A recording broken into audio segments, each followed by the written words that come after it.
the way I've been cutting the dovetails is basically I'm trying to get the log as level as I can on the downstairs logs or the logs below it, and then I'm trying to keep a consistent measurement between the inside cut on the bottom dovetail and the top cut on the top dovetail. And so, for example, on the other side, it's about 7.5 inches.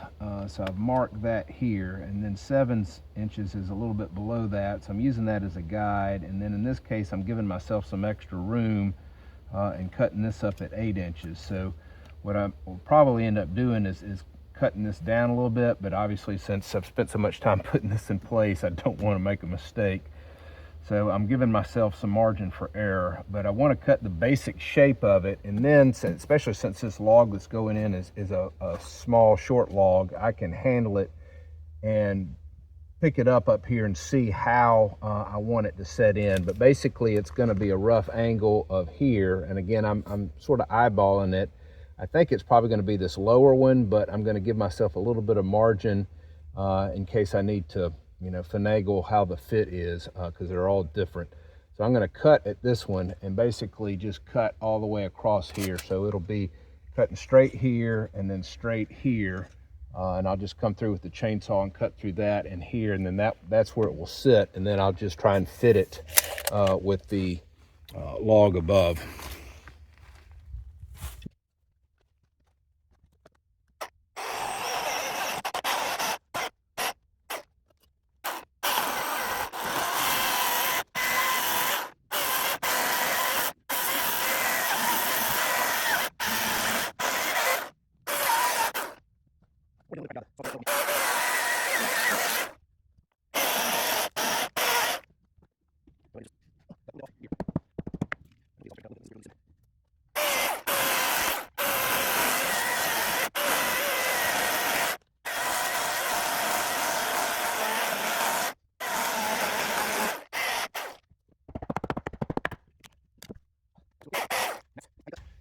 And that's how you cut, or how I've been cutting the dovetail notches. Now what I'll do next is come in and clean this up a little bit with the chainsaw. So for example, I didn't go quite at the angle I wanted to, so I'll need to take a little bit off here, make it a little bit more of an angle. And so I'll clean this up. There's a knot here.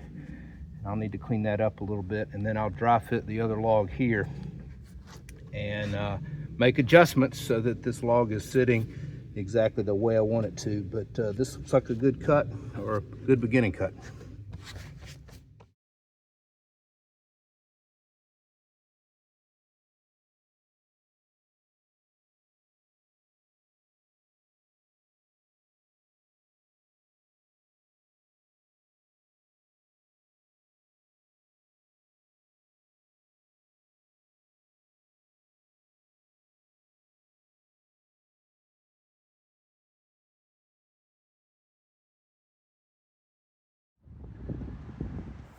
Jorge came over today and we made a ton of progress building up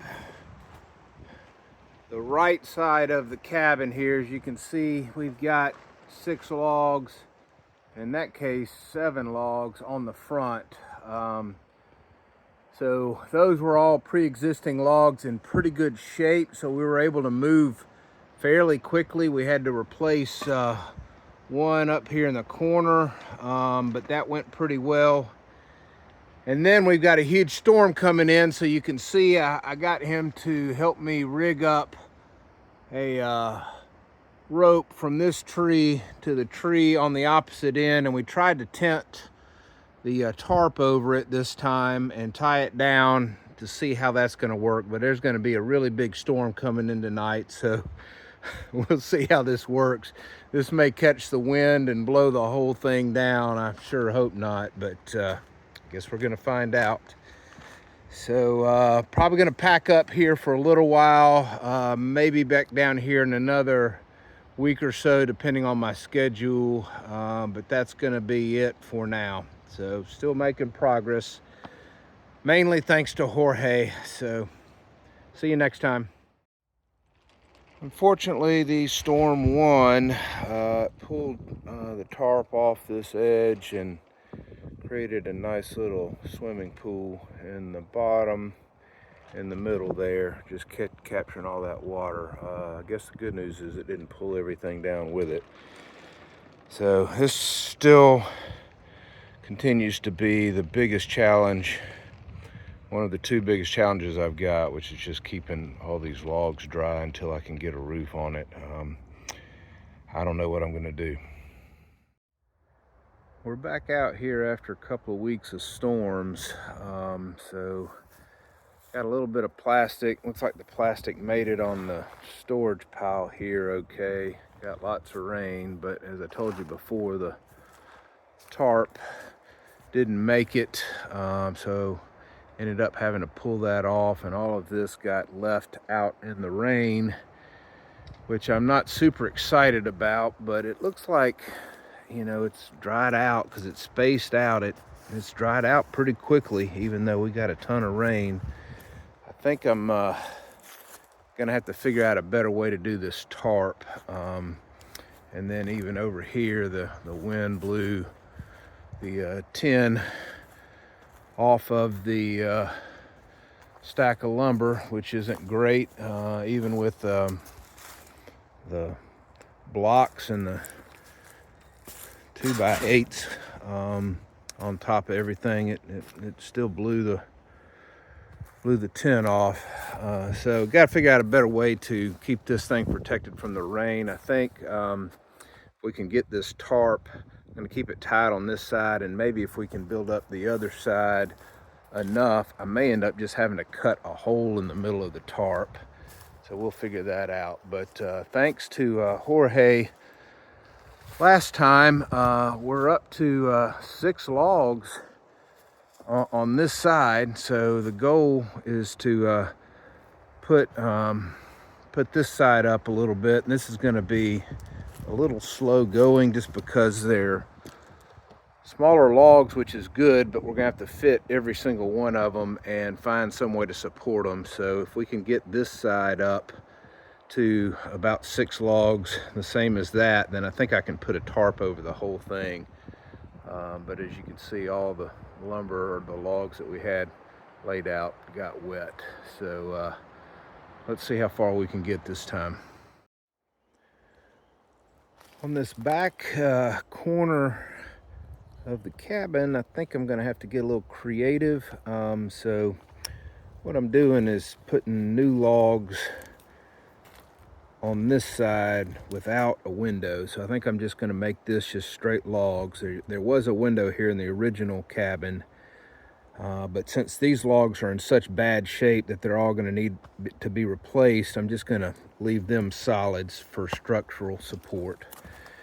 So I'll go up with new logs on this side, but on this back side, these logs, some of them were in pretty good shape. Like this one was okay, but then the next one, if I can show it to you, I'm not sure if it's available, but you could sort of see it right here where it had the rot in this side. So I had to replace that with a portion of one of the logs from that side that we didn't use, and it's not gonna be completely long enough, so I'm gonna have to fill this gap in. And then this one has this rotten area here, but actually the rest of the logs in pretty good shape. So what I'm going to do is put a window in here. So I'm going to cut this out and then let this be a back window. So basically moving the window from this side over to this side, and that way we can use shorter pieces of logs as we go up. And then of course the challenge sort of here, it's not a terrible fit. So you can see here where this was. I need to get to about 21 inches here, so I've got about half an inch to an inch to work with here. So I'm going to cut this down a little bit and make that sit a little bit better.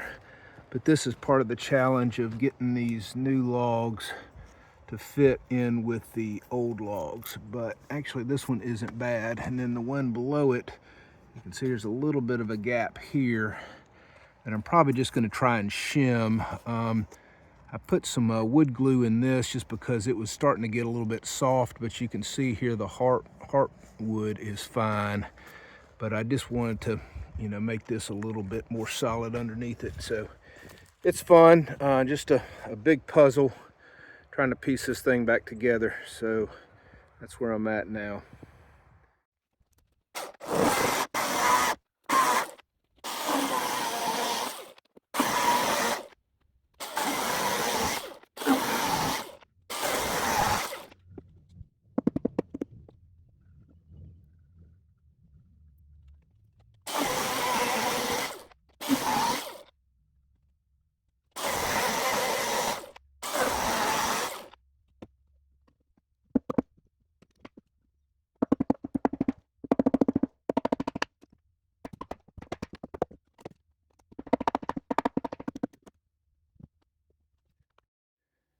Even though these are smaller logs or shorter logs on this side, I'm hoping it's taken longer, and I'm hoping the creativity that's involved is going to pay off.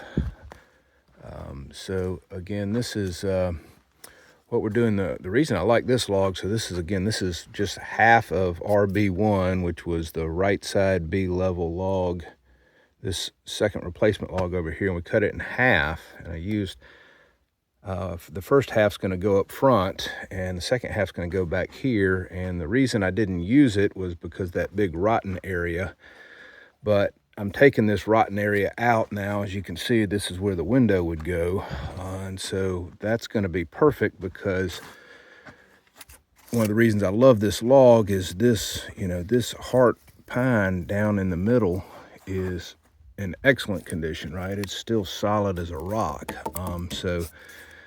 Other than the appearance of this not looking so good, it's a good log, and especially on this end, I was able to get just really a perfect fit here in the dovetail. And another reason I love this log is it's thick. I mean, it's solid, and so that's a really good joint on this side. So hopefully the creativity is going to pay off as we go up here, and we can fill this in. This will be the door frame anyway, and so I can add something here that's not supporting any weight on that side. So hopefully we'll be able to now go up here, and we can just use a little 2-foot section of log on this side, and then another 2-foot section of logs on this side.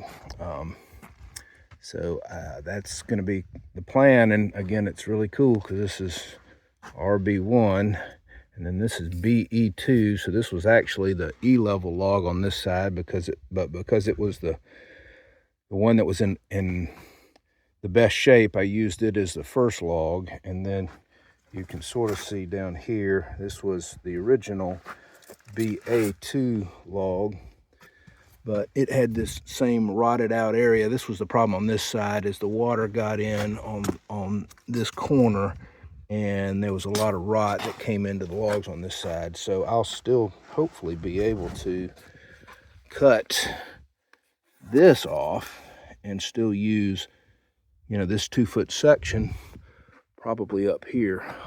And so we'll be able to reuse as much of the old logs as possible.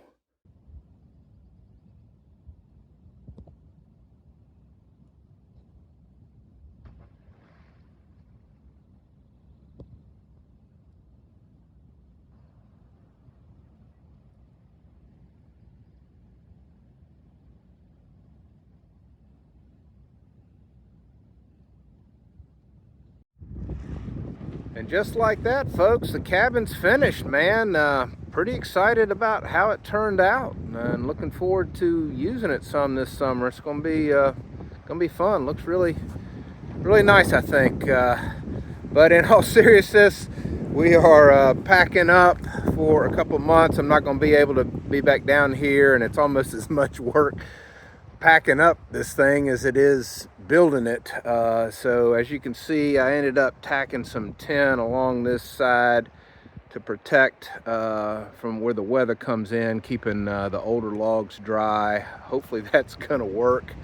And then I've got a big tarp over the top, which I've tied down. You can see it's pretty windy today, which is hopefully a good test for it. It seems to be holding up okay, but we'll see. Hopefully third time's the charm. And then I've packed up down here. These are the stack of logs, original logs that I obviously hadn't put in place yet, but I've got those packed up pretty good. I feel good about that. And then with this, you know, this is the western side of the cabin, and we've got it tied down on pretty tight on both corners. I don't know what these things are called, gimlets or goblets or something like that. Probably making up a word. But a couple of those eyes, I'll call them eyes, those eyes tore out, and Jorge taught me a cool little trick where you just tie a knot around a rock in the corner. So hopefully that's going to hold that down pretty good. But this is the western side where most of the weather comes in, and as you can see, this thing's just a big sail.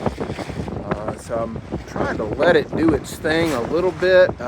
You might be able to tell I cut a couple of holes, little slits in the middle here. So when the water pools, which it has done the first couple of times and created a big weight that pulls everything down the middle, I'm hoping that'll allow the water to drain. And because I don't mind stuff in the middle getting wet because there's no floor yet. I'm just worried about keeping these old logs, the ones that are up and then the ones that are, you know, about ready to be stood up the next time I'm out here. I want to keep those dry, and then I want to keep these sill beams from getting any water pooling on the top. But actually this is a pretty good view of where we're at. So we've got a couple logs along the left hand side, some in the back, but with Jorge's help, you know, most of these upper logs were already cut and fit, so we were able to just stick those in there. So sort of getting an idea of what it's going to look like, and just keep our fingers crossed that this contraption that I built is going to be able to hold for a couple of months until I get back down here. And then these are our other stacks. So this is again the stack of stuff that I'm not going to use for a while. That's the porch material, and some of the roof rafters that I probably won't reuse. And then this is our stack of lumber that I've weighed down, double weighed down, because that tin's blown off a couple of times. So again, cross our fingers that this is going to work for a couple of months. But it's a beautiful windy March day, and we'll see you in a couple months. Just go ahead and subscribe or hit the notification button if you want to get notified for future posts. And until then, be well, and we'll talk to you soon.